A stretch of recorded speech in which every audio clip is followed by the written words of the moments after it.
sa 1,001 duwa. Hatid namin ay ligaya.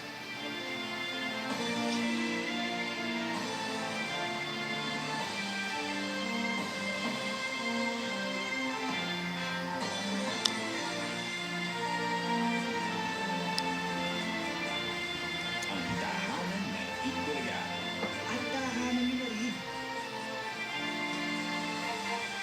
Since 1979 hanggang forever. Makalipas ang halos 4 na dekada, may bago ng tahanan ang masasarap na kwentuhan, makabuluhang tawanan, at mas mahabang samahan. Nasaan man tayo, hindi magbabago. Dapat tayo. Araw-araw, welcome kayo dito. Bulaga!